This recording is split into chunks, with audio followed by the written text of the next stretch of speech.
On today's episode of the Mark Titus Show, the United States beat Canada. We beat Canada. We're feeling good. But at the same time, like, we're going to win the gold medal. I think that much is obvious. The United States is going to win the gold medal. I think we're minus 500 on DraftKings right now to take gold in the Olympics. Canada is probably going to be the biggest test as the Olympics unfold. We have an exhibition against Canada last night in Vegas. USA wins. I don't want to say it was easily won, but at the same time, it does feel like they kind of coasted, kept them at arm's length throughout the second half. Started out a little rusty, but in the end, they won, and it was sort of a ho-hum victory for a United States team that will probably not be challenged much in these Olympics, and yet I find myself sitting in this chair wanting to break down everything because I don't think it's enough to beat Canada by 14 points. I want more. I want more blood. We got to figure out the starting lineups. We got to figure out what the hell is going on with Joel Embiid. So we're going to talk about that. Tate's joining me today to break down the game, the U.S. not just the U.S.-Canada game, but like leading up to the Olympics, USA basketball as a whole. How important is it for us to dominate in these Olympics versus just win? Steph Curry's doing post-game. I just saw an interview he did before I came in where he's like, all we care about is just winning the gold medal, and it doesn't matter how we go about doing it. And I'm like, I hear what you're saying. That's the right thing to say, Steph. I agree, but also at the same time, I do think I care about how we go about doing it. I think we got to beat the shit out of everybody. So yeah, we're going to talk about USA basketball in the lead up to Olympics. Also, Summer League in the NBA starts in earnest on Thursday. On Friday it starts. I'm sorry, on Friday. We're recording this on Thursday. It starts in earnest on Friday on the 12th in Vegas. Now, it's already started elsewhere. I am someone who only acknowledges the Vegas Summer League. So I'm excited about the Vegas Summer League. But at the same time, I'm not going to pretend like I completely ignore what's going on in the other Summer Leagues. So there are a few talking points. Zach Edey, your Bronny James. Jared McCain's been playing well. So maybe Jack Golke, maybe a little Jack Golke. Maybe Jack Golke, anybody? How about a round of Jack Golke for the boys? We'll talk a little bit about Summer League. Also, Cooper Flagg hype is as high as it's ever been. After Cooper Flagg on the select team scrimmaging against Team USA, the hype's out of control. Or is it? I don't know. Maybe it's appropriate. We'll talk through that a little bit because I think Cooper Flagg has a chance to, the way it's positioned right now, I think Cooper Flagg stepping on campus in Durham and playing for Duke this year, as of right this second in mid-July, it does have some Zion feels to it. It has some feels of like people that don't pay attention to college basketball are going to be locked in on college basketball just to watch Cooper Flagg at Duke. So we'll talk through that, where the Cooper Flagg hype machine is, maybe a little NBA free agency. Good to be back. Ton of ball to talk about. Took last week off for the holiday, and now we're back. So Tate's going to join me. We'll break it all down. Let's do it. All right, Tate is here. We're going to start with USA. You got your back-to-back World War champs on. First of all, I want to start with this. So you got the USA logo on this shirt, right?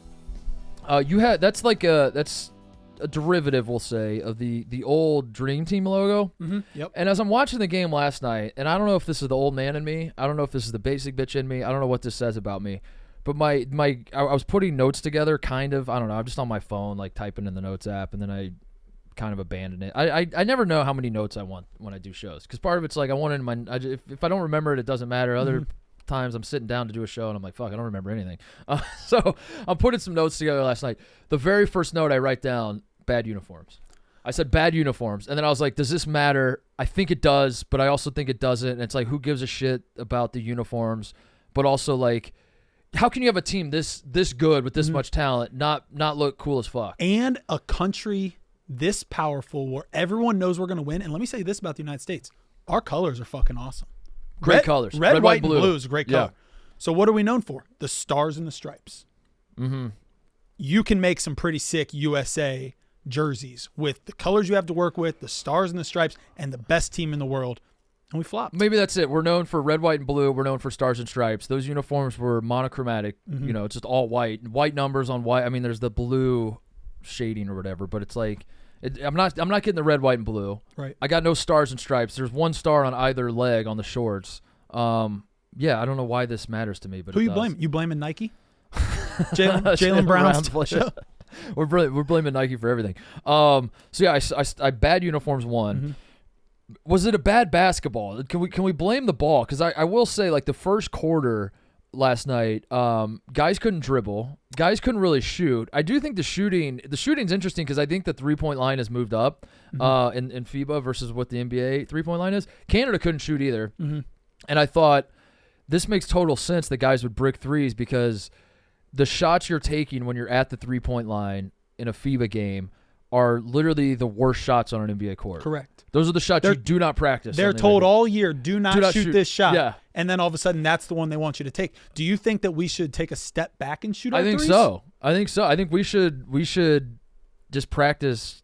I think we should stop spotting up at the 3-point line. Spot up like a few feet back. Do you buy into the ball problem? Like the ball problem with shooting, I get. Yeah. 8 turnovers in the first quarter. Well, that's what sloppy basketball. It reminded me of you remember when the NCAA went to the super orange basketballs in the tournament? Yeah. And you turn on the TV and you're like, is there something wrong with my color on my TV? But they were dribbling them like crazy. Well, I found out, we talked about this on the show, I think, at one point. The Wilson guy said it's excuse me, I got the burps. The new evolutions. It's the Evos, right? We have those here. That's what they're using? They were using those in the tournament. Got you. They have extra padding. I think when people went to pump them up, you do like the squeeze test, and those have so much padding that no matter how much air you put in them, you can squeeze and get soft. And it feels a little soft. So what was happening in the NCAA tournaments, they were overinflating them, and then they would squeeze them and be like, oh, this is perfect, and then put them on the rack. They play with them, and then guys are dribbling, the ball's bouncing everywhere. Anyway, that NCAA tournament when that was going on, that's what I felt like I was watching last night. Was guys like you're watching the best players in the world, not just on USA, but Canada. I mean, Canada's got a fucking roster now, and all these dudes are struggling, dribbling and passing and all this sort of thing.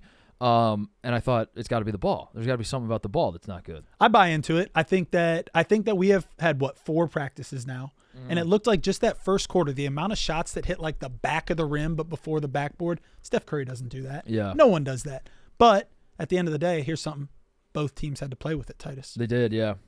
Both teams did have to play with it. And it was ugly. It was ugly, yeah. It felt like it, but I loved it. It felt like a college basketball game. It felt like I love FIBA so much because it does feel I hate doing this, but like if I'm being completely honest, like it resembles basketball to me. Like the NBA I like a lot, but there are like elements of it where it's like you put these tweaks into this sport for entertainment purposes and not for competition purposes. This is purely to like enhance the entertainment product, which is what you should do. That's a smart move. Right. You're making money hand over fist.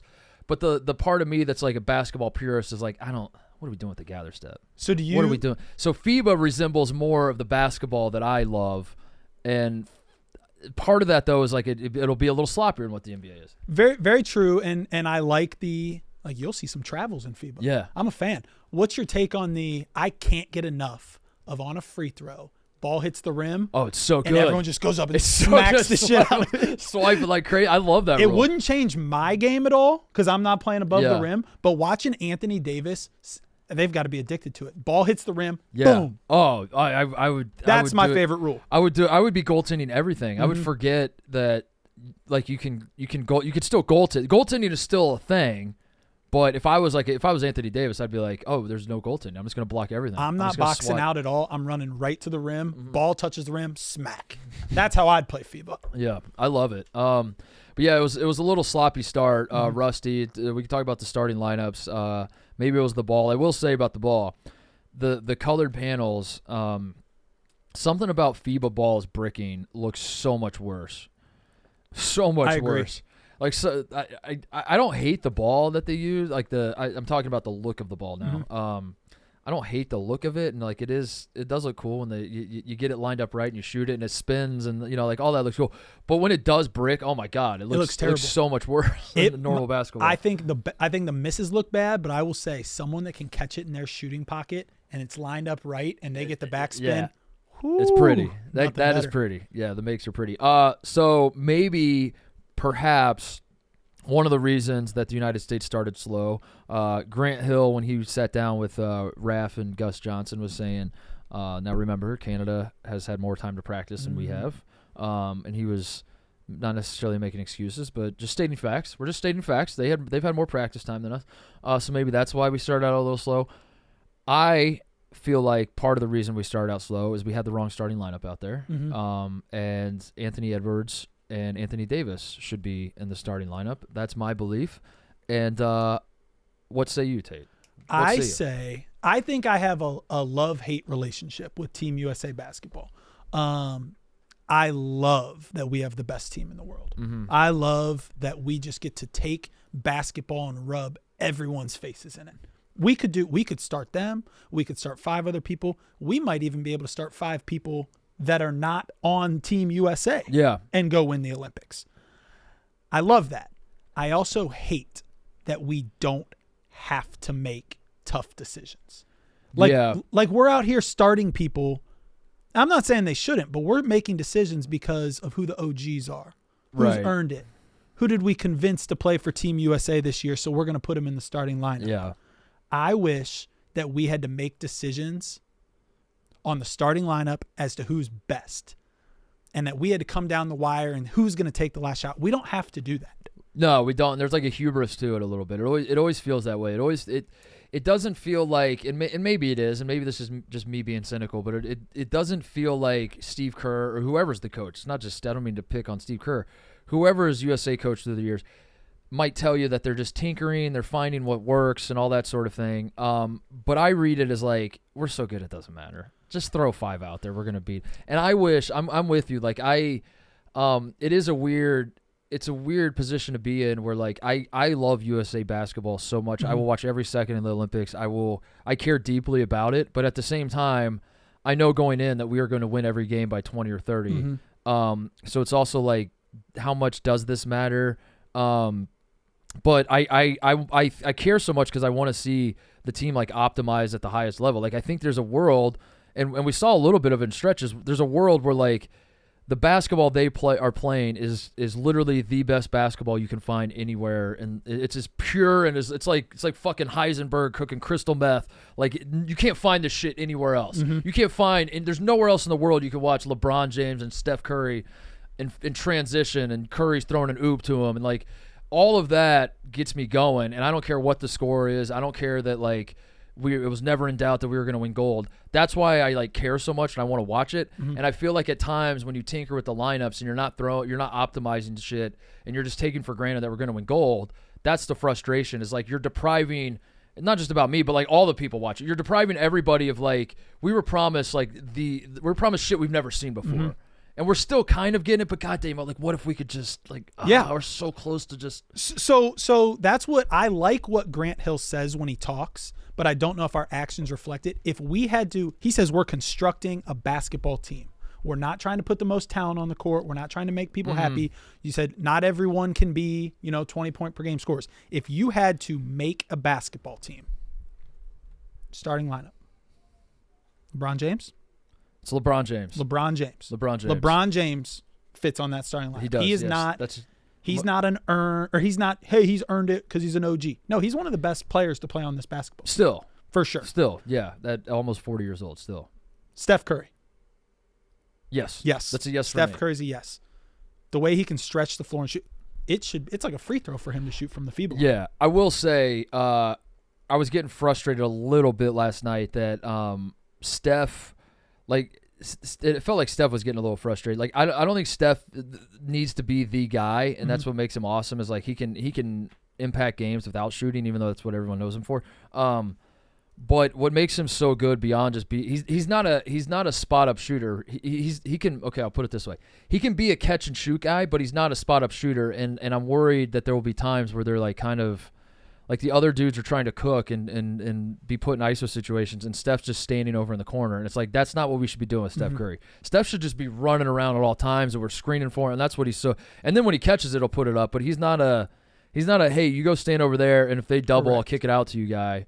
And there were a few stretches where I was like, dude, we got to get more out of Steph. Yeah. Come on, Coach Kerr. But he's absolutely in my starting lineup. Now, there's one other person that obviously didn't play last night that people are saying falls in the OG category of this guy can't come off the bench. Mm-hmm. And that's Kevin Durant. Mm-hmm. If you are playing to win, are you starting Kevin Durant? That's the only one that I'm. You're so on? I am. I am. And I am because Olympics Kevin Durant speaks for itself. Mm-hmm. I do think that there's I buy into like Olympic Melo versus NBA Melo and Olympic Durant versus NBA Durant. And I Durant's awesome, yeah. I think Durant is completely bought in on what Team USA should be, and he is a great scorer, and there are times where it looks like he's just hunting his shots, but he's hunting his shots within the context of, like, this is going to help the team, and I don't think he's a chucker. And in fact, he's not even on an NBA court. Like, he could have – there's so many times he could have scored, like, 70 or 80, and he always, like, caps out at, like, 40. That's like he never has, like, games where he's, like, scoring 67 points a game – or not a game, but 67 points. So I think for me, Kevin Durant is that dude, and I think he's a winner despite his 2 rings being fraudulent in the NBA. I still think he's within the framework of Team USA. Absolutely, he deserves a starter for me. Okay, I think so we have all 3 are the same so far. That is where my starting lineup for last night ends. I know KD didn't start, but KD is going to start for this team. Joel Embiid, he started last night. And I think it has to do somewhat with his talent and the way he carries the 76ers. And he's a great NBA player. And MVP runner-up. He's in the MVP discussion every year. I think, and this is just what I'm saying, is a little bit has to be factored in that we recruited him to play for us. Like, come play for us. Don't play for France. Don't play for Cameroon or whatever. You're playing for us. He's got to play, right? This is like an NIL situation. That's what I think. Yeah, you're such a highly prized recruit that we promised you we would start you. Yeah, that sucks. Because I think, and I could be completely wrong on that, but what I'm not wrong on is anyone with eyes realizes that he should not start on this team. No, he should not start. No, Anthony Davis. What are we doing? Anthony Davis is a much better two-way player. And helps, and the way he plays. You said that the Team USA should be the best brand of basketball. Yeah, Joel Embiid does not help us play the best brand of basketball. He doesn't. No, the ball sticks. They don't move it around. He's very good. He's not like, if you're someone that's like watch the game against Canada, you're like, Joel Embiid sucks. Get him off this team. That's an overreaction. Obviously, he's not bad. He's not bad. The guy who's won an MVP and is going to be an MVP candidate for the foreseeable future. Not bad at basketball. But what he is he's a guy who has to carry massive scoring load and very high usage rate on the Philadelphia 76ers. We don't need that Joel Embiid on this team. That, in fact, not only do we not need it, we don't want it.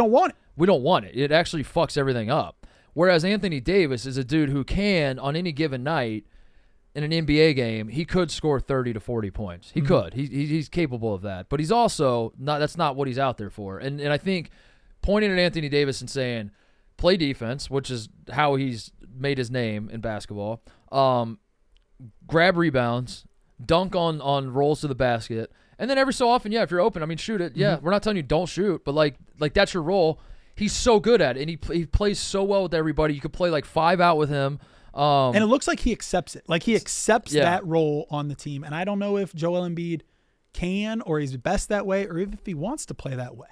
Did you say Embiid is the favorite to be the leading scorer in the Olympics? DraftKings Sportsbook has Joel Embiid 4-1 as the person to lead the Olympics in scoring. All the Olympics? No, Team USA. For Team USA. Team USA. And it's really not close. Yeah, no. No. No. What? Let me look at last night. First of all, he fouled out. 12 minutes, 5 fouls. He could lose. Yeah, he played 12 minutes, shot the ball 5 times. Scored 5 points. 4 turnovers.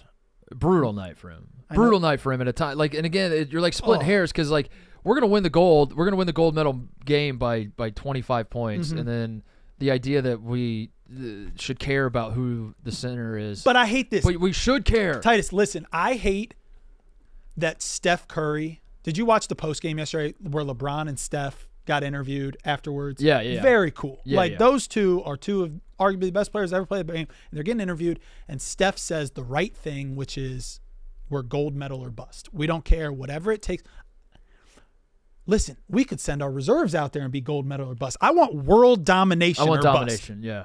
Yeah, and not only do I want domination, I want to see Steph Curry and LeBron James playing together like that. Yeah. Like in a meaningful game where they're trying their hardest, which like we don't see. We've never seen. How cool would So it be? I don't want Joel Embiid to be like fucking that up. Yeah. I don't want Joel Embiid like calling for the ball in the post and then like backing dudes down and shot faking and jumping into him and then he's going to the line, he hits 2 free throws and everyone's like, get this guy out of my face, and then he's like, what? I scored 2 points on that possession. We're like, yeah, but you're not wrong. You did. And it sucks that it doesn't matter. It doesn't matter. Yeah. But okay, so we're both starting AD, right? Yeah, I'm doing AD over Embiid for sure. Yes. And this is where you need a big guy, and if it's not AD, it's Bam. who I Embiid, like how Bam fits with this but team. it's AD. I think it's AD. Okay. Yeah. Which means we are both on to our 5th starter. Yep. How many people are you considering here? 2. I have 2. Which is not to say I don't like the rest of the team. It is to say that I think there are only 2 that make sense to me. Are these perhaps the 2 that you are considering? Those are the 2. These are the 2 that I am considering. It's Anthony Edwards and Jason Tatum. And for me, I think Anthony, if we're overreacting to one exhibition game against Canada, which seems stupid, but also Canada is the favorite to win silver. They're the favorite for us to meet in the gold medal game. So like, that's a good measuring stick is us versus Canada. The game changed when Anthony Edwards came in. When Anthony Edwards came in the game, the energy he had and just the everyone was just kind of lethargic and as they kept saying, rusty. And I don't know if Vegas played a part in that. I do find that to be part of the equation, that you're letting all these NBA guys hang out in Vegas leading up to a game against Canada. So I don't know what they were up to the night before, whatever, but they all seemed a little off. And then Anthony Edwards was like shot out of a cannon. Now, he wasn't perfect. I was going to say, the energy changed positively and negatively. Yeah, he was a little erratic. Springing around, threw the ball away a couple times, good and bad. Yeah. But he did bring the energy. But there wasn't a sense of, I don't want to say that. That's, I'm not good enough with words. I'm no Ohio's Tate. There was a time. There wasn't a sense of entitlement from Anthony Edwards that I don't want to fully say that the starters had, but there were more of like a feeling out and like we're fine, we'll figure it. And Anthony Edwards was like, I'm coming in here to fucking kill dudes. I'm coming in here to kill. I'm not here to like look cool or like, feel this whole thing out. Coach Titus, I have a question for you then. Do you like that type of player coming off the bench as your 6th man? Yeah, that's the hard thing. So I would start Jason Tatum. Yeah. And there's nothing wrong with either answer, I think, is the fact. Jason Tatum gets to the hoop well. He plays defense. Yeah. He would fit in with the scheme that we're talking about. He's an NBA champion. Okay. I think that Anthony Edwards, while he brings in the energy of the game, that is also someone that I want, that if the game doesn't start as quick as I hope, go change this game. He's not even a secret weapon. He's the ace up your sleeve that you're just like, oh, you thought you had us? Right. Watch this. We're bringing this guy off the bench. Because there is something to be said that having the most talented team, I hate that this is a thing that can happen, but having the superior, far and away most talented team allows you to come into a game sleepy sometimes. Yeah. Like, we're going to be fine. I like the idea of our Energizer Bunny being the 6th man. Yeah. I don't hate that. Yeah. So Tatum, if Tatum starts, like I'm not gonna be mad about it. I think Tatum is. If Devin Booker starts, I might scratch my head a little bit, like I did last night. What was the reason for that? Do you think? Because everyone knows that's KD, though, right? Yeah, he was just starting for KD. Is that like a teammate thing? I don't know. That was weird. I don't know. I couldn't quite. I don't know what the thought was with. He played well, like Devin Booker, but he's good. He's like, I don't think he's the reason that they started slow or anything. But do you think Kerr makes any of these switches? Like, is Joel Embiid starting after this whole scrimmage exhibition schedule? I will say that Joel Embiid, I think history will look back on Joel Embiid. I don't think that's controversial to say. History, when their careers are done, Anthony Davis and Joel Embiid will be considered a better player. That's a fair thing to say. So I think having Joel Embiid start for Team USA looks better. I do wonder about like the legacy. Are we doing legacy plays for like 20 years from now? Which is why I think Kawhi was put on the team, by the way. just for the headshot. Looks the damn second, good in the team the photo. second that team photo got taken, they're like, Kawhi's like, I'm out. That was it. I was here for the photo. So like 25 years from now, everybody can talk about 2024 Team USA. Look at the fucking killers they had. And I think like Joel Embiid being in the starting lineup is part of that. It's less about right now and putting together the best team. And although I do like your theory about that was the recruiting pitch for him. And now we made him a lot of promises, and now we have to deliver on those. But it's also like, it's just a pure like you're playing a video game, and you do throw the best players out there. Now, why is Devin Booker out there? I don't know. Weird. Why is Drew Holiday? I love Drew Holiday. Fucking love Drew Holiday. But like, Anthony Edwards is a better basketball player than Drew Holiday. So why, if that was the case, why are we doing those things? I wouldn't hate Drew Holiday starting, by the way. He was. I wouldn't hate Drew Holiday starting. Now when that I'm we're hearing writing myself down say our it. list over here, he was my third. If you wanted to compare people that were coming in next into fitting into a starting lineup, I like Drew and I like Bam too. But this is the problem, I guess. This is why this is the hard part, is we do have an embarrassment of riches. Mm-hmm. So maybe I'm talking myself in circles. Maybe I'm like, damn, maybe Steve Kerr knows exactly what he's doing. So from your starting five, that means that this is your next crew. You could have a second group come in of Drew, Book, Halliburton, Tatum, Embiid. Does that team win the gold medal? We have Devin Booker, Mm-hmm.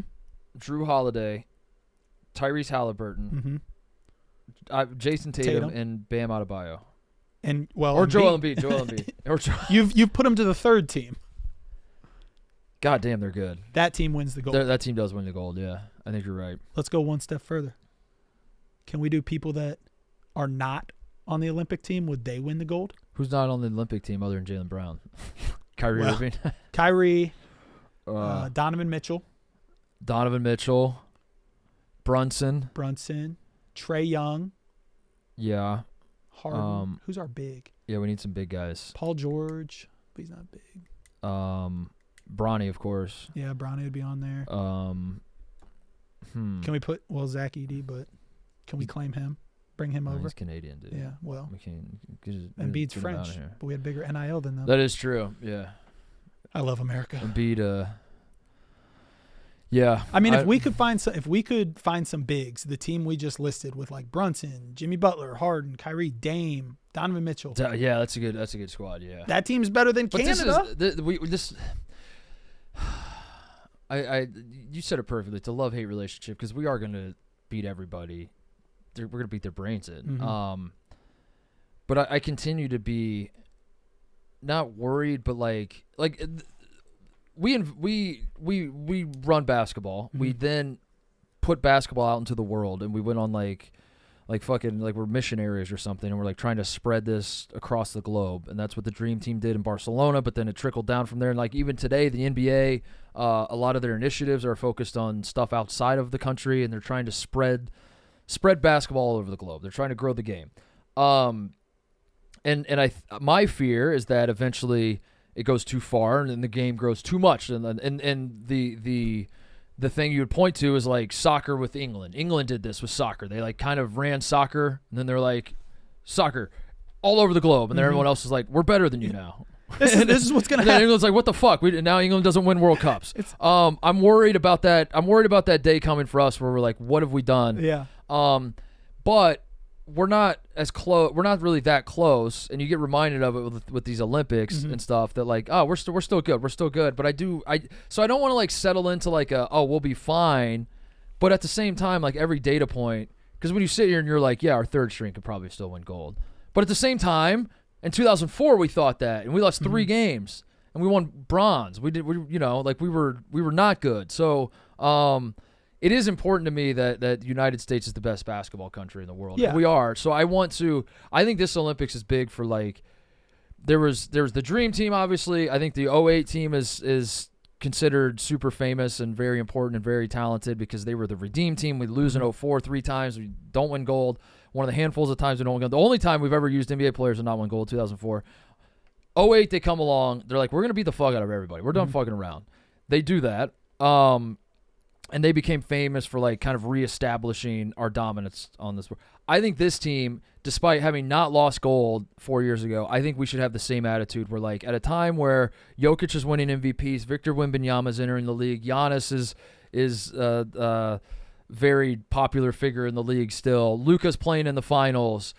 Shai Gilgeous-Alexander's like the hot up-and-comer, and he's not an American guy. At a time when like the international players are all the rage in the NBA, this and our guys, like our generation of LeBrons and Stephs and KDs are, probably on their last legs. Mm-hmm. I think this is an important time for us to just beat the absolute piss out of everybody and not just win by 14 against Canada. I want to win by 30. I agree. I mean, at the end of the day, it's almost like when you talk about civilization. Are we creating robots so smart that one day the robots will overtake us? Yeah, that's what Wembanyama is. Are we creating basketball outside the United States so like are we giving them so many resources and academies and all this that one day they're just going to overtake the United States?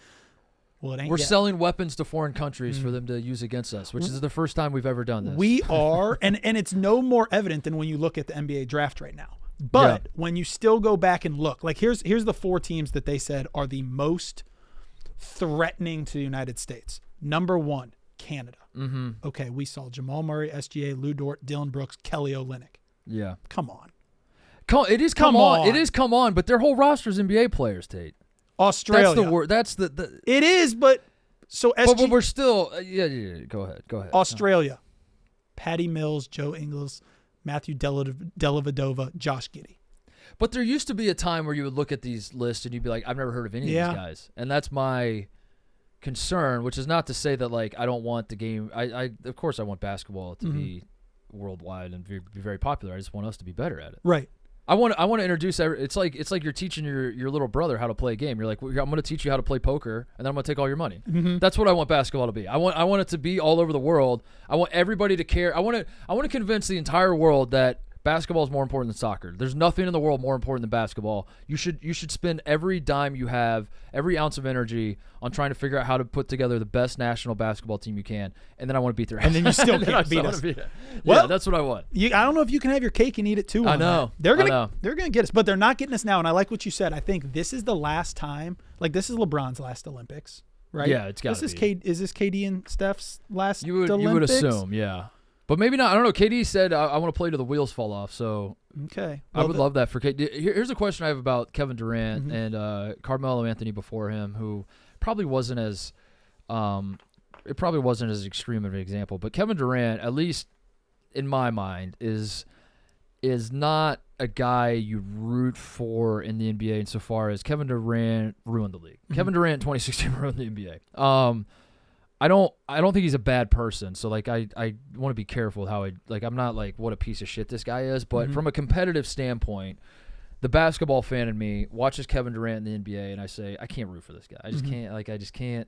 I get what he's trying to sell me, that like I'm a true hooper and all this, but I'm like, dude, you just don't have it. You don't have what I'm looking for out of my NBA superstar. You're unbelievably talented. But I'll never forgive you for joining the Warriors. You bounce around team to team. You kind of don't have a home in the league. You don't really have an identity other than just like every so often you do a podcast and you say I'm a hooper and I love the game. And that's like basically what I know you as. But when Kevin Durant is on Team USA, I'm a Durant guy. 100%. I'm a Durant guy through and through. And I think the same thing kind of happened to Melo, where like he was like, not without a home, but like Denver loved him, and then he left Denver, and they're like, well, fuck this guy, and then he's in New York, and some people were like, does he want to be a celebrity? Does he want to be a basketball player? And they were like, question. He put on USA. You're like, that's my guy. That's the best part of the Olympics. So like I'm so excited to rub everyone's faces in shit and just be like, we're the best. But my God, how cool was the atmosphere last night? You put on the Team USA jerseys. You've got Barack Obama walking around with a little strut coming in, doing the Key and Peele sketch. He did. You've got Coach K in the audience. You've got Greg Popovich in the audience. Yep. You've got all these, Hall of Fame. Team USA gets the juices flowing. Yeah. And I love it, but it's a damn shame that we're not going to play a game within single digits. We should be able to put 2 teams in the. I don't hate that. Olympics. Team USA and USB. Oh, that I like that. United States of basketball and United States of America. If we played each other in the gold medal game, USA versus USB, that'd be cool. That'd be really cool. This is not what you just said, but I had a similar thought with here's a thought exercise for you, basketball. Okay. A team of, this is how the All-Star game should work. A team of players that have played on one team and one team only. One team guys versus the mercenaries. Oh, wow. That's strong language right there. So on the Mercenaries, you have Durant, Mm-hmm. you have LeBron, you have, let's assume Kawhi Leonard's healthy. Mm-hmm. On the one teams, you have Jokic, Steph, you have Steph, you have Embiid, you have Book. Oh, that's pretty good. That's a pretty Ant. good team. Yeah, that's a pretty fucking. Put Anthony Davis on the two All right, teams. never mind. Anthony Davis is on the 2 teams. Jason Tatum on the one team. The one team's pretty good. But Yeah. the Mercenaries pretty good. I don't know. I don't know the Damon Lillard on the Mercenaries. Mm. Yeah, I don't know. That'd be I had that interesting. thought the other day about the All-Star game. Yeah, we should send 2 teams, and that would be fascinating. That would make it fascinating. This episode of the Mark Titus Show is brought to you by Body Armor Sports Drink. Real hydration, real ingredients packed with electrolytes, vitamins, and nothing artificial. Body Armor Sports Drink has all your hydration needs covered. Sports Drink Light, Zero Sugar, Flash IV, and of course, Sport Water. Head on over to the Body Armor store on Amazon and use code 15BARSTOOLBA for 15% off your order today. Body Armor is all we drink around the office here. It is so good. The water's great. The Zero Sugar is great. Those are the 2 that I love the most. All their products are fantastic. Go try them out. Go to the Body Armor store on Amazon. Use code 15BARSTOOLBA, 15% off your order today. Let's talk about this. Let's do a good segue to Cooper Flagg. The select team, the other group of the closest game that this American team will probably have happened against the select team with Micah Potter on it. Nigel Hayes. Peyton Pritchard. They won by 2. Pajemski tries to hit or make a shot over Anthony Davis to tie the game at the buzzer, gets blocked. But the reports coming out of that game were that it was a 2-point game, 76-74, I think was the final score. Did you? I watched a leaked YouTube version yesterday. Oh, really? Of the fourth quarter. I believe it ended as a 1-point game. Oh, it was a 1-point game? I believe. Correct me if I'm wrong, TZ or Cody, but I believe it ended as a 1-point game, and the select team had the ball at the end. Disappointing shot. Yeah, don't let this is gonna take forever, Cody. But just chime in when you get the answer, Cody. We'll do it next week maybe. It was. And, I love messing with that kid. and don't let the media 1-point game. Thank you, Cody. Don't let the media Damn, that was fool good. you. They will say, and they are saying, that LeBron was on the bench at the end, and the NBA players, the superstars, weren't playing hard. Mm-hmm. Folks, it was not a Drew League game out there. There is a time where Cooper Flagg hits a 3 in AD's face, Yep. and then chases down a putback and puts it back in and gets an and Gets one. the and one, yeah. There's a time where Anthony Davis and LeBron, all these people, have to put their foot down and say, this kid's 17 years old. Yeah. I'm not taking his shit. Crazy Crazy. to let a 17-year-old. But what if the 17-year-old is just that dude? What if Cooper Flagg is just that dude? Because it's starting to feel like Cooper Flagg might be that dude. Is he in that dude watch? He's on that dude watch. I think it's clear he's him. It's just my only question is he that dude? Because I'm in a position where I've bought every ounce of Cooper Flagg hype that exists. Every time I've watched him play, which is not a lot. I haven't watched him a ton, but every time I watch him play, I'm like, he's not going to belong on a college court. I don't think he's going to. I think he's going to look out of place on a college basketball court. I think he should be the favorite to win National Player of the Year next year. And that is with the landscape where like R.J. Davis is coming back, first team All-American. He's going to be back. You think he's going to be that dominant on a college court? I think he's that good. I think he should be. Yeah. I am getting like I said Zion at the top. levels. I'm getting Zion at Duke. I'm getting Zion at Duke read on Cooper Flagg right now, which is not to say he's going to be as good as Zion. But I don't know, dude. He can do it all, and he plays defense too. I think that's the part that's like underrated with him is that he's got the buy-in, give a shit on defense. I think Duke's team's going to be really good. By the way, he's got dudes around him. It's Duke, so they're always going to be pretty good. I think if he's not a first-team All-American, it's malpractice from John Shire. I've seen enough to declare that John Shire needs to be on the hot seat if Cooper Flagg is not first-team All-American. I am super excited to watch him. I think he's going to be very, very good, and he's going to be head and shoulders #1 pick, and he's going to be a first-team All-American. Zion was dominant because of his strength, athleticism, blah, blah, blah. I think Cooper Flagg may not be as dominant in college basketball But then when you get to the NBA and Zion had some of his strength, athleticism, speed matched, I think Cooper Flagg will be a much better NBA player when it kind of equalizes. I think part of what helped Zion become such a phenomenon at Duke was that he looked nothing like any of us, and was just like he's this massive body that could jump out of the gym and barrel. His arms were fucking tree trunks and his legs were huge, and he was still like he was built like a bowling ball, but he still could cut and move and was agile and could, like I said, jump very high, obviously.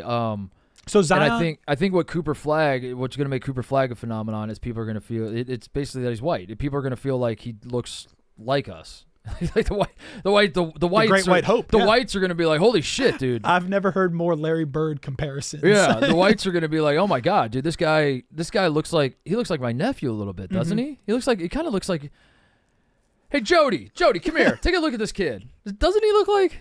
He looks like Ricky, doesn't he? He looks like your nephew. Yeah, he does. I think there's going to be a lot of that, and but beyond that, like I think he's so talented and polished. And the one clip, I think it was the first practice where he tried to score on AD and AD stuffed it in his face, but then he kept playing and someone put the shot in and he got the tip in or no, he back cut or something. I forget the sequence, but like he stuck with it and scored. The fact that he was like trying to score on Anthony Davis was enough for me. I was like, dude, for you to be on the select team at 17 years old and be like, I'm gonna go right at AD.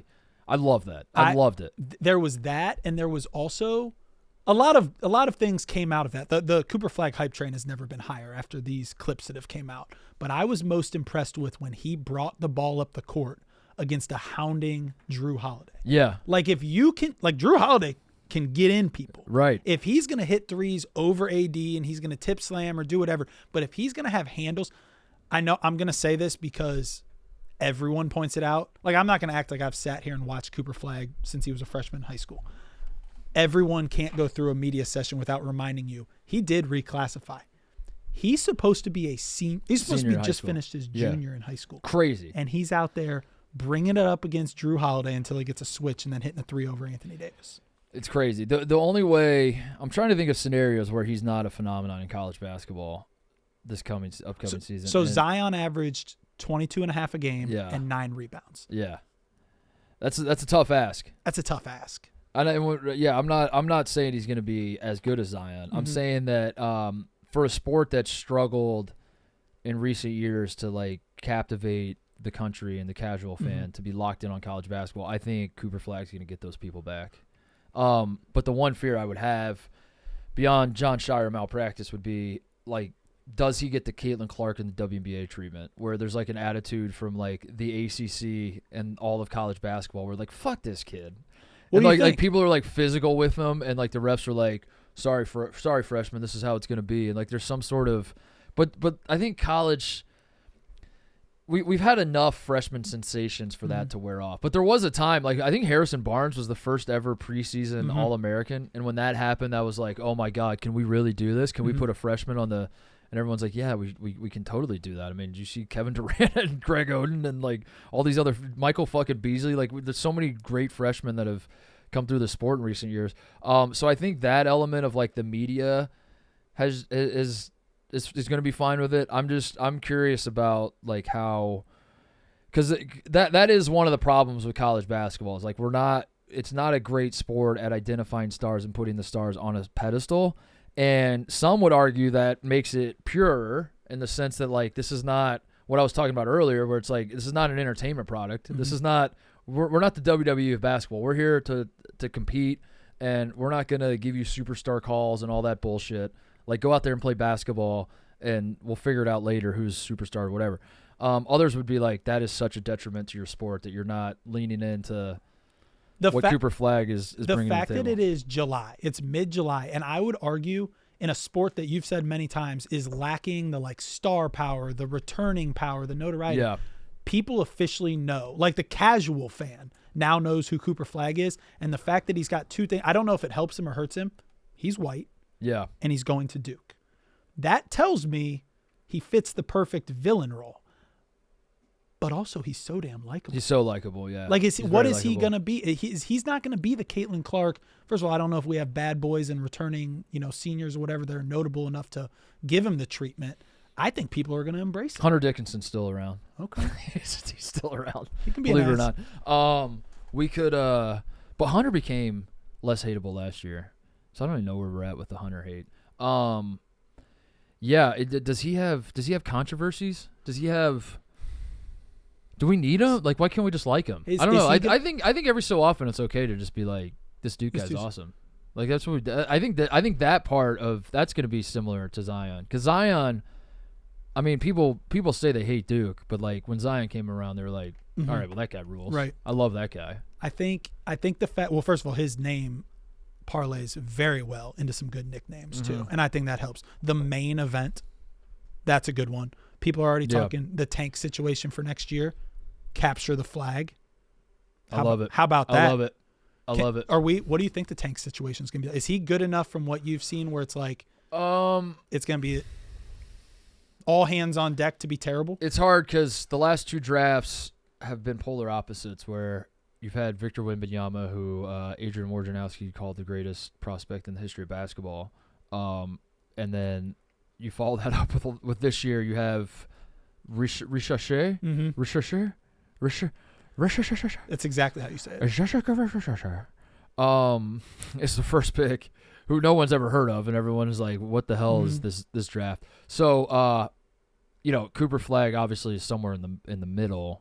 I do think, as compared to I think he's worth tanking for. Like, if he was in this draft, I think getting the number 1 pick would have been very important. The difference between one and very important. anything else. Yeah, I think it would have been very important. I think next year the freshman class coming in in college basketball is very good, to where if you're a shitty team and the lottery balls don't bounce your way and you get like the 4th pick, you're probably going to still get a good guy. That's fair. I think the draft's going to be really good next year. Is there any chance that we can get the Spurs to tank to get my Wemby God. and Cooper? Oh my God. I'm mad at him though. They just pick up Chris Paul. I don't know if you pick up Chris Paul because you're trying to tank, or maybe that's the instructions. Chris Paul is at this General, point in his career. I want you to lead this General army. Tank. This tank. Yeah, I want you to drive this tank, Drive the General. tank. Drive the tank. We're putting our general behind the tank, dude. I like that. Hold Wemby out for the year. Let Chris Paul drive the tank. Yeah. And let's pair these 2 up with Popovich. Yeah, Chris Paul to the Spurs did nothing for me. No. Yeah, nothing. Did nothing. Not in the West, I'll tell you that. Yeah, did nothing for any me. landscape over Did there. nothing for me. What NBA free agency moves have done something for you? Paul George. It's Paul George, Paul right? George. Is that the one? More so than Clay to Dallas? It is, right? Yeah, that's it the is. one. That's the one. It is, because the East is – it's crazy to say, because the Celtics just put on as dominant of a display throughout the postseason as we've seen in a long time. Coasted through everything. But the East is substantially easier to make it through than the West. Yeah. Like, there's 5 teams in the West right now that if you told me any one of them came out next year, I'd be like, oh, okay. Yeah. I think there's now – I'm not as high on the Knicks as some, but there's 2. There's the Pacers. Celtics are running. Oh, sorry. Go ahead. No, you had it. The Celtics are running it back, and now the 76ers.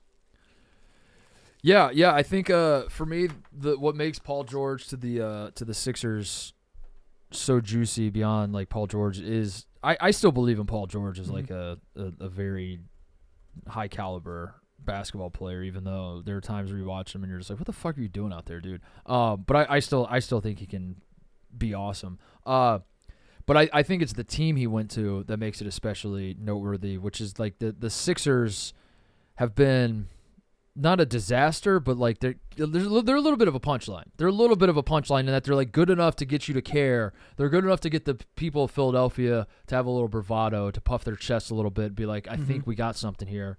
And then it always falls apart. And they're always Charlie Brown trying to kick the football. And I think that's what makes it captivating, to where like if Paul George would have gone to the Bucks somehow or gone to like the Heat or something, it would have still popped. But like I think what makes this such a juicy offseason thing is like, now the Sixers are a team trying to get over the hump. Is this enough to get them over the hump? On paper it is, I think. They're now but second most likely to win the title next year. Like I think it, but then also what makes it fun fodder is like, But what if they don't? How Right. funny would that be? Is that they've tried every iteration. They were tanking in the process, and they get all these draft picks. They finally find Embiid, and they're like, we're going to build around this guy. And then you get Ben Simmons, and you're like, he sucks. And let's get Harden, he sucks. And you just shuffle through all these iterations of what this team is. Now with Paul George, Jared McCain, by the way, is awesome. I think Jared McCain is going to be awesome for them and actually have an impact in his rookie year for them. Maxey is awesome. And there are times where you're watching the Sixers, you're like, is Maxey their best player? Of course not. But is Maxey their best player? So I think you look at the roster they have now and you think, if not now, then never. And that's what makes it so juicy. Well, yeah, I mean, it was, I would say last year they failed in a way that was embarrassing for them, embarrassing their fans. And it was like, wait, we don't have what it takes. Yeah. Bringing in Paul George, instead of them distancing themselves and the Celtics and then the Knicks reloading, the 76ers have put themselves in a prime position to come out of the East next year. So we're either going to get awesome playoffs where we've got a lot of heavy hitters now, or they're going to fail in an embarrassing way with a team that should come out and be very competitive. I think if they go to the Eastern Finals and push Boston like 6 or 7, I think that's a way that they don't win a title, but at least it feels you're not hanging a banner in Philadelphia for that, but at least you're like, yeah, this is better. It was worth it. This is we're on the right track. But yeah, if they lose in the conference semis, if the Pacers run them off the floor, can you imagine that? That'll if the get Indiana you going. Pacers are just running up and down, and Joel Embiid's he can't run with them because he's on the floor. He's on the floor so much, foul bait, and he's just laying on the ground, and the Pacers are just running and gunning. Can you imagine? So we'll have Knicks, Pacers, Celtics, and 76ers. Teams right now on July, we're recording this on July 11th. Teams right now that if they won the title next year, you would not be shocked. That doesn't mean you wouldn't be that doesn't mean that they're title favorites in your mind. That just means like I've come from the future and I've told you that the Sacramento Kings won the title. Couldn't believe it. You'd be shocked. Yep. Right. So if I told you, say, that the Boston Celtics won the title, you would say not shocked. We'll put that one on the board. Okay. So Celtics in the East.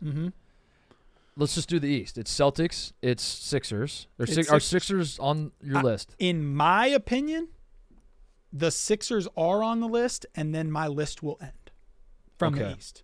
Do you think, I know Knicks fans are very excited, and I know that Villanova just brought the super team together, and that they're as talented as any, or not even as talented as anyone. They're going to play as tough as anyone. They've got the camaraderie. I don't think they're going to win a championship. Do you? The Knicks? Yeah. Yeah. No way. I don't think so. I think the Knicks have I don't think so. Does that? I don't think so. I say that reluctantly just because like I'm a college guy, so like all those guys like little nostalgia action. They matter to me. Yeah. Like I see that roster, I'm like, holy shit, it's happening. But I think I would probably be shocked if the Knicks won the championship next year. Not to get like too far into it. Also, we are forgetting. I'm gonna say this. We forgot about the Bucks. I'm putting the Bucks on my list. Yeah, I was saying Pacers earlier is like the 4th best team in the East. That's not true. The Bucks are better than the Pacers. Now, the Boston Celtics just kind of sleptwalked their way to a championship, and many are saying that there's one team that really pushed them, and it was the team that they swept in the Eastern Conference Finals. But many are saying this? Many are saying that 4 great games. Really, the Celtics only won one of them. The Pacers lost 3. The rest. Yeah. So, no, I think the Pacers are right where I think that's their ceiling. Their ceiling is like they're good enough to spoil it. They're good enough to beat anybody, but they're not good enough to like do this over and over and over in each series when the stakes get higher. Like continue to play at a high level. Giannis will be back. It's Bucks, Celtics, Sixers. Bucks, Celtics, Sixers. In the West, it's. This will get interesting. This will get really interesting. In the West, it's. Are we doing by shocked rankings? Like least shocked? No, I'm not even ranking them in order. Okay. I'm just trying to figure out like who I would. I would not be shocked if the Denver Nuggets won the title. Yeah, I would not be shocked. I have 4 that I ripped off right away, and it's Nuggets, Timberwolves, Thunder, Mavs. Those are the 4. That might be it.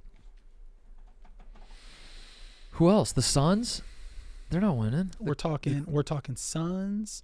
We're talking Clippers. No. We're talking Lakers.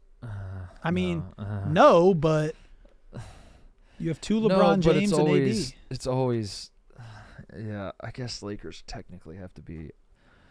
I guess they technically have to be in the mix, but I would be. I'd be shocked. I'd Would probably you be shocked? shocked. I don't know. What does the word "shocked" mean? I don't know. That's a tough one. Because I can. Would let me you say really this. be shocked if LeBron found a way to win another title? Here's the thing. If I closed my eyes right now and said, who is more like, could you wake up and see LeBron win another title or the New York Knicks win a title next year? It's LeBron. It's LeBron. And the odds don't show it, and the teams don't show it, and the projections don't show it. But I'd be more shocked if I'm not telling you that the Lakers are a better team. I'm telling you that makes more sense in how I perceive the world. Mm-hmm. That my worldview says that LeBron James and the Los Angeles Lakers, no matter how old he is in this iteration, and they're a quote unquote, there's some degree of a mess at all times, is what you get out of the Lakers. And JJ Redick is their coach, and Bronny J, like the mini circus that this offseason has been for them. But at the same time, you have two of the best players in the world, and you have LeBron James. You have two LeBron James. Yeah, you have multiple LeBron Jameses. You have LeBron James and LeBron James Sr. Oh, both of them. We throw the Warriors out. Warriors are done. I'm anything on the top of my head. The Jazz suck ass. The Kings would be surprising for sure. Should they be shocking? But like the Kings are like they took a step back this year, but maybe they take a step. The Kings might be the West Coast Pacers, where like they can maybe play their way into a situation where like they're good enough to be in the mix, but like they're not actually title contenders. Memphis. No, not Memphis. No, I mean they're not on this list, but I'm just naming teams that might win a couple games. Yeah, Memphis I think is in the same boat where like they can fuck it up for others, but they're not actually a title contender. Although Zach Edey is. You want to talk a little? Listen, I'll give you credit. This is. I know you're not a pat yourself on the back guy. I would never. You never do. We sat here 2 weeks ago to this day, and you predicted who would be the rookie of the year in the NBA because we did a draft night show, and you chose Zach Edey. I chose the favorite. Well, no. Oh, he wasn't the favorite. He was not the favorite. Oh, he was not the favorite. He is now the favorite. Oh shit! He is now, as of this morning on the DraftKings Sportsbook, he is 4-1. Oh my god! Did I move the line? People are saying that. A lot of people. Wow, that many people are listening. You and him going for 14 and 15 in a summer league game the other night. That's crazy. It was a combination. Yeah, Edey's looked. But the thing about, I think Edey, what we've seen out of the summer league so far from him is perfect because no matter where you stand on like how good Zach Edey is going to be in the NBA, you're going to be validated by how his NBA career is going to unfold. I think. I personally think that like I don't think he's ever going to make an All-Star game, but I also think he's going to be in the league for 10 plus years. I think he's going to be fine. I don't think there's this idea that he's not going to sign a second contract feels absurd. I think he's going to definitely prove worthy of that. But it's like the perfect scenario because the people that are like Zach Edey's going to be in China immediately. Like the second his rookie contract's up, the league's done with him. That's not going to happen. But also like the people that are like, oh my god, is Zach Edey a cross between Shaq and Hakeem Olajuwon and Wilt Chamberlain? Like no, that's not going to happen either. And what we've seen out of summer league, I think he's going to be a really solid role player. I think that's what he's going to be. I think he's got very obvious deficiencies, and those are things that you cannot fix. Like you can't make. He's not going to just like go to the gym and practice moving his feet and like suddenly be able to be way more agile and stop on a dime and do things that he can't do. But at the same time, like his size is also never going to change. I do think he's got an incredible motor, and those two things alone are going to serve him well. And I think we saw that out of the summer league games, which summer league means jack shit. If we're being honest, it's just like a fun distraction. But also like, who was it? Was it Jared Dudley was talking about that? I think he's the Mavs. Is Jared Dudley there's something to look up, Cody. Is Jared Dudley the Mavs summer league coach? He said that like people will watch summer league and they don't realize that guys who will average 20 plus in summer league won't play in the NBA, and guys that are scoring like 5 points in these summer league games are going to be on a roster. And the point is like Summer League means dick, but it has to mean something, or else why are they Why doing are we doing it? it? Why are we doing it? Do we think Jared Dudley is on the LeBron James, Rich Paul payroll? Oh, 'Cause didn't even think it. That's why you're here, Tate. And All that's I'm why you're saying- here. That's why you're here. I heard, and listen, I think we did a good job, credit to us, on draft day of being like, I'm fine with Bronny getting drafted. Let's not also knock Bronny. Like, it's not Bronny's fault. The way that Bronny has played, have you watched, see his stat line, whatever it may be. I've watched all his highlights. Of course. I watched the whole reel. The way they're talking about Bronny James's first couple Summer League games. I heard a quote today. It might be my favorite quote I've heard in quite some time.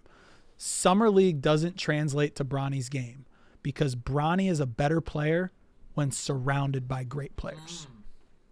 Honestly, same. I was going to say, I am also like, you put me. Yeah, no shit, dude. Everybody's better when they're around. I was going to say, you put me at the table with Titus and Stephen A. Smith and Big Cat and let me be the fourth man. That's when I look really good. when I look But good. Imagine you doing this show with Cody. Yeah. I'm no good at I don't know why I'm That was a picking on cheap Cody. shot. That was not nice.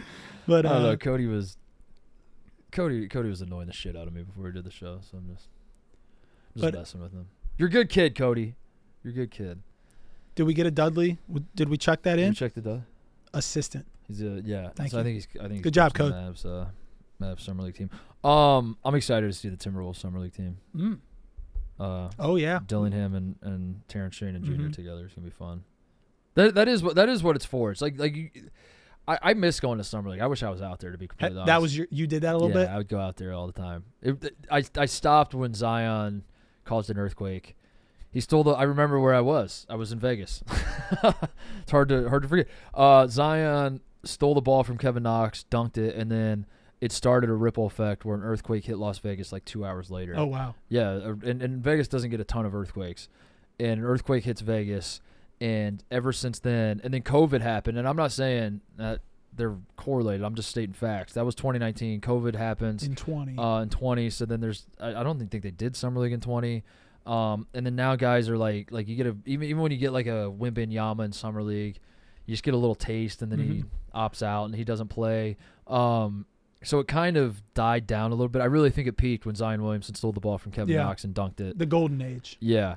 So Summer League but it was so fun to be out there, and the reason you were out there, you weren't out there to be like, oh my God, is Bronny James gonna be the difference maker for the Lakers? You were out there just to like celebrate. It was so fun for like guys you completely forgot about. Luke Herringody was on a Summer League roster for 18 years. Well, that's exactly right.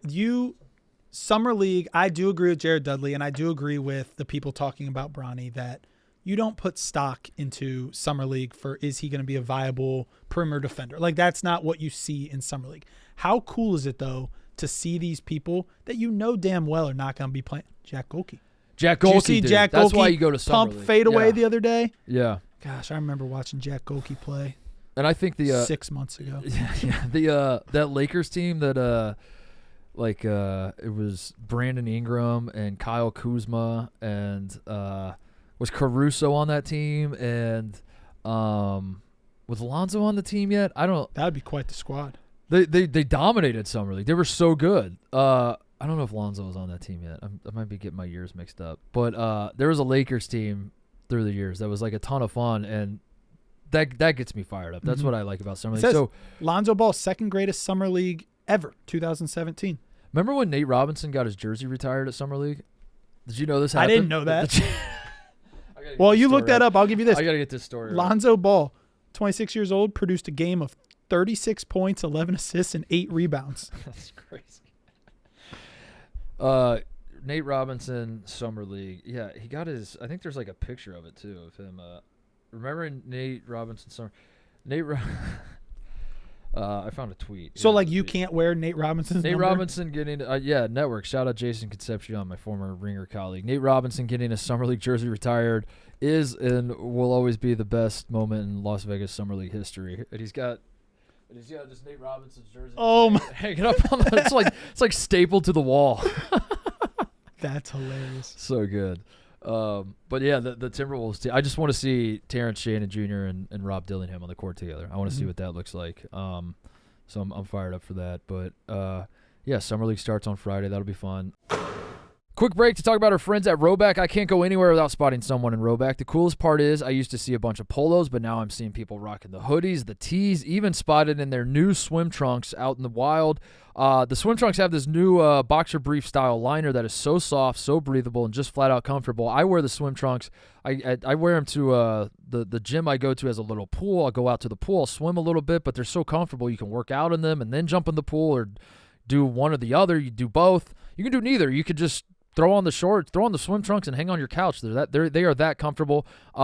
Speaking of comfortable shorts, the everyday shorts are the most versatile shorts on the market. They have a clean look so you can look nice while wearing a polo untucked, but also have an elastic waistband and stretch fabric, so they are perfect for any activity as well. Finally, the Roback polo designs are really fun, yet sharp looking at the same time, and spark up a conversation with someone everywhere I go. So use code Titus on Roback.com for a generous 20% off your first purchase through the end of the week. RHOBACK.com, 20% off swim trunks, polos, shorts, and more with code Titus. Roback. I say this rarely about things, but Roback it has the stamp of approval on literally everything. Everything they make, if it's Roback, you know it's going to be good.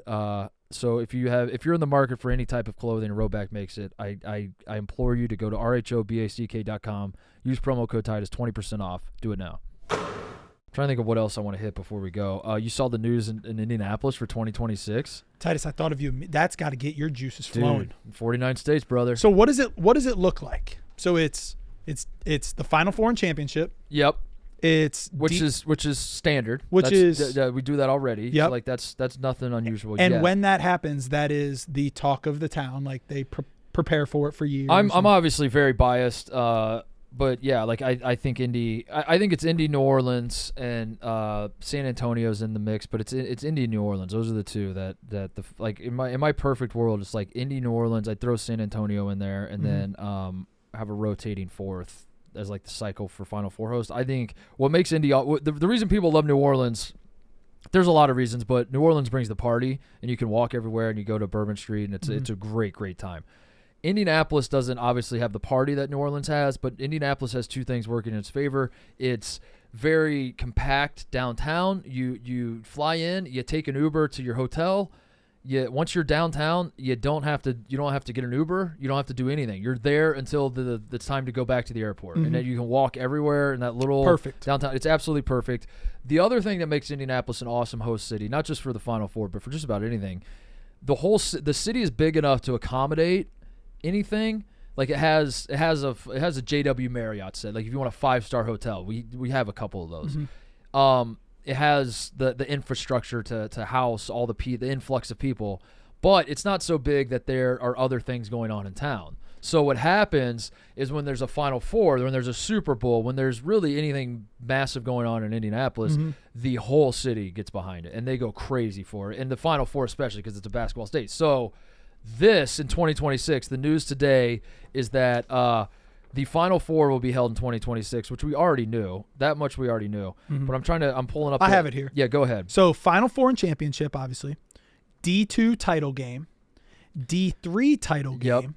As well as the semis and finals of the NIT. Yeah. All in the same weekend. All in the same weekend in Indianapolis. That's going to be awesome. That is, and I'm glad you said it because the truth of the matter is there are probably more fun cities to attend. Yeah. There are more fun cities when you've got the Saturday night Final Four and then you have Sunday off and then you have Monday night. There are more fun cities to be on Sunday. There will not be anything else in town but basketball. That's it. Yeah. And it is going to be awesome. And that's the appeal of Indy is like of course the strip clubs aren't great and I've seen them all. I have. I've gone I did my research. Been to every single one. Sunset Strip, where the Pacers used to get arrested.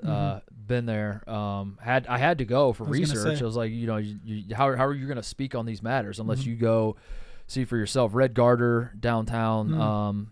Spent a little time there. Had to do a little research there. I was working on a piece for that one. That was when I was at Grantland. That was more of a written. I would love to see a written article documenting the strip clubs by Mark Titus. But like it's not, you don't go to Indy and want to get the party started. But if you're a basketball person, like that is the appeal of Indy is like The appeal of Indy is like the fucking the woman that's taking your order at Ruby Tuesdays is like so fucking fired up about the Final Four being there. Like it's shit like that you don't really. I've always said that about Indiana. When you talk about like basketball in the state and you know people from Indiana, we think you saw the picture of the Amish hoopers, yeah, you know, in Fort Wayne. It's less about like the top level stuff. Like when people from Indiana argue that basketball is bigger in Indiana, we don't mean that like our 5 could beat your 5 or like the best of the best of the best. It's less about the top and it's more about like the really the bottom. It's like the people that don't care about basketball care about basketball. They care greatly about basketball because you have to, and I think that's what makes it an awesome hose. This will be an awesome event because it's like the people that in New York City, the people that aren't into the Final Four do not even know that it's going on. The people in Indianapolis that aren't into basketball could still probably name the starting lineups of all the Final Four teams that are there, and they're like, I'm not going to watch a second of it. But yeah, I do think that you know R.J. Davis probably should have got more National Player of the Year you know consideration, and I do feel that they'll just like rip off shit like that. And they're going to. So you got the D2 and D3 title games, and the NIT final all on Sunday. That's your off day. Yeah. For the Final Four. Yeah. That is going to be like I don't know. You go to the Final Four all the time. What do you do on your off day when you're in Phoenix? What do you do when you're in? Do you also work on a research project? Sometimes I'll do some research if we need to. It depends on what I'm a journalist. You know, you never know where the story takes you, and sometimes they are going to go to 3 basketball games. Yeah. Do you think does Indy have? So that's if I'm doing my math right. I'm not much of a math magician. 12 different teams will be hosted in the same weekend. Yeah, it seems like that. Would be I'm not. I'll call my parents. You can stay at my parents. Thank you. I'll stay at my parents. My question is. In all seriousness, I think one of the coolest parts of like a regional or a Final Four or whatever is you've got 4 separate fan bases. Yeah. Does that help, hurt? Now you've got 12. I'm not saying they're going to be bringing in thousands of people. Yeah, I guess like you would assume that the Division III, not to shit on them too much, but they're not going to probably bring in truckloads of like, you know, of alums that want to go to this. But yeah, I don't know. It'll be an interesting mix for sure. I hope I'm curious where they're going to play all these games. What is? Are they playing it at Bankers Life or Gainbridge, whatever the hell they call it? NIT's at Hinkle. Conseco Field. NIT's at Hinkle. NIT's at Hinkle. Oh, yeah. D2 and D3 are at Gainbridge, and then obviously Final Four. I need D3 at high school. I've been saying that. I need D3 at Brownsburg. Not to get too Ohio State on us, but I need D3 at a high school in Indiana. The fact that we now play our games and state tournaments and everything in Value City Arena, Schottenstein, whatever. Take me back to St. John's. Put that for any state, any college, anywhere. Being on top of a small packed gym is substantially better. What's the best gym in Ohio? Like small wise? Just is St. John, like what's the Hinkle Fieldhouse of Ohio? I mean, St. John's Arena. St. John Arena. No air conditioning. Yeah. You're on top of the awesome. people. Yeah, I didn't know if there's another one out there that I wasn't aware of. There was a place in Amish country called the Pit. Shout out Triway, where it's like underneath, or like the court is like in a pit. Those are types of things you only get in Ohio. I love it. Or in the Midwest. Midwest, yeah. Last thing I had, I saw Bart Torvik is getting Bart Torvik metrics will be part of the official NCAA selection committee sheet. When they get the printout of all the, they're going through and they're looking and they're like, all right, Clemson. It's an official metric. Here. We got Ohio State here. Which one belongs in? That'll be an official metric. And the stat that I saw, I think it was Norlander tweeted this. I was trying to make sense of it all. There's a wins above bubble that's going to be a new stat. So the stat nerds from baseball have fully infiltrated basketball to where like you're gonna have to get ready to learn nerd buddy is what I'm saying. I'm good with that. You're gonna have to speak wins above bubble. Is that what's their wins above bubble? Are they what's like, that? A wob? Yeah. What's their wob? No, they're only a 1.3 wob. No, dude, I can't put them in my tournament. They're only a 1.3 wob. That's a good stat though. That's a good stat. It is. Wins yeah. above bubble. It is. I continue to be fascinated. I'm not knocking. I'm just. Like everything else in life, I sit on the middle of the fence and then I just like shrug my shoulders and I'm like, I don't know how I feel about things. Thanks for listening to the show. See you guys later. But I'm not saying like advanced stats don't belong in college basketball. I just find it fascinating that I continue to find it fascinating that this is a sport that is driven by passionate fans who are just like maniacal about their teams, and it's very much the culture is very much like scratch your balls and spit and talk shit and like just call guys pussies and like what and like there's no rationale behind like the opinions that you form. We saw that with Zach Edey last year, where you're like half the country is just like Zach Edey sucks, and you're just like based on what? And you're like I don't like him. That's what I'm basing it on. And then at the same time, there's just a massive shouting acronyms at each other. Yeah, there's just a massive market of advanced stats that have infiltrated college basketball to where it's like it's number 2 behind baseball. It's baseball and then college basketball, I think, in terms of advanced stats in sports. But yeah, Bart Torvik, shout out to him. He's going to be on the, according to, I think it was Matt Norlander. I should find the. Every time I reference a tweet on the show, I think I'm getting ball sacked. Like I see it, I make a note of it. I'm like, I should bring that up on the show. And then for some reason, when I start talking about it, I'm like, am I getting ball sacked? There's like a voice of doubt in my head that, news, NCAA announces that BartTorvik.com will now be included on official team sheets for NCAA tournament discussion. Not just that, but wins above bubble is also going to be a metric included, resume-based, and big win for the process, is what Norlander has to say. So there you go. That's something to keep in mind. So all this chatter about the advanced stats, and the people that don't like it say, "Who cares? This doesn't really matter." It's going to matter now, so it's official. And I will determine if I like it or not based on if it helps our team. That's exactly right. Or hurts the team. That's exactly right. That's what I've always said. I say that to Evan Miyakawa. I say it to Ken Pom, Bart Torvik, all of them. I pick my favorite metric based on how high Ohio State is ranked. Whoever has Ohio State the highest, you get my business. 33 in Bart Torvik's rankings right now going into next year. Good rankings. Good rankings. Let's go. I love that. All right, you're going to throw a first pitch tonight? Yes, left-handed. I tried to come and get you 3 times today. Why? Here's what happened. Me and Blutman did a challenge last time, and we both failed. So tonight I have to throw left-handed, and he has to dress as a leprechaun to introduce me. Oh, because of the 999 thing? It was the brats. Yeah. But we did a challenge where the whole office threw it left-handed, and we threw 1 strike. Oh my God. TJ threw. This is gonna go poorly. TJ probably. I was okay. Slim TJ probably fucking grooved that right across the plate. No, I bounced it. Oh. Lefty bounced it. 20 pitchers, 1 strike. Who do you think it was? Don't think too hard. Was it Ohio State? No. I didn't. Was it? It'd be the one person that swears he can do this. White Sox Dave? White Sox Dave, right down the fucking pipe. Left-handed? Yep. I'll be damned. Son of a bitch.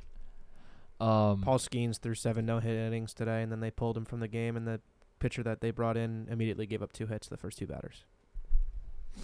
So, what happened to the game I love? I don't know. It's a war on entertaining baseball. What happened to the game I love? What was the score, TJ? 1-0. Oh my God! 7 innings, 0 hits, 11 strikeouts, 99 pitches. They pulled. The man's arm's gonna fall off either way. Yeah. He's going to get Tommy John surgery. The odds on that are like minus 400,000 that he will get Tommy John at some point in his professional baseball career. We know that. How many opportunities? Why are we trying to why are we trying to prevent that from happening? We know it's going to happen anyway. All of the famous pitchers that have had pitch restrictions and inning restrictions get hurt. They get hurt anyway. Steven Strasburg did it. Jobber Chamberlain did it. They're the 2 most notable ones in the last 20 years that come to my head. If you restrict the guys, nothing. It doesn't matter. It doesn't matter. Let 'em fucking You can't prevent it. So at least go be a fucking legend. Yeah. Did he hit? Oh, I hope he threw it. I hope Livy Dunn was chirping from the stands. I hope so. I hope him she pitch. got I hope she got so hot and bothered by that. Just fucking. I hope she's. I would love to. For research. How's the Mincy thing going? I don't know, Titus. I look to you for advice sometimes. The plan was for me to teach a grade, him to take a test, K through 12 or 1st through 12. Yeah. He failed 1st grade. I know, and that's why I bring it up because he's moved on to 2nd grade, right? Well, yeah, because if he's failing 1st grade, he's failing 10th grade. I think my advice would be let him try 1st grade again. If he fails again, he gets a lobotomy. I think that's it. I think those are the stakes. We do a lobotomy live on the air. Well, that's what everyone's chirping me saying. How do you just move them on? First of all, let's take a look at what education does these days. Everyone moves on. No Mincy left behind. But yeah, we got to have a little meeting and decide that. Maybe maybe second grade is better for him. Mm-hmm. Maybe he's like first grade was always hard, but when I got to I really hit my stride in second grade. We did. It started coming together for me. All the shapes started becoming more clear in second grade. No, I don't think so. Live test Monday though. I love him try and do Simon Says. Yep. I could have watched that for hours. People are saying that we shouldn't have even got into the lesson and just played Simon Says the whole time. All right, Tate, thanks as always for joining us. Best of luck with the left-handed pitch and with corralling Ben Mentz. Thanks, Titus. And we'll have to talk USA basketball as the Olympics wear on. Thanks everybody watching, listening. We'll be back next Friday. See you guys.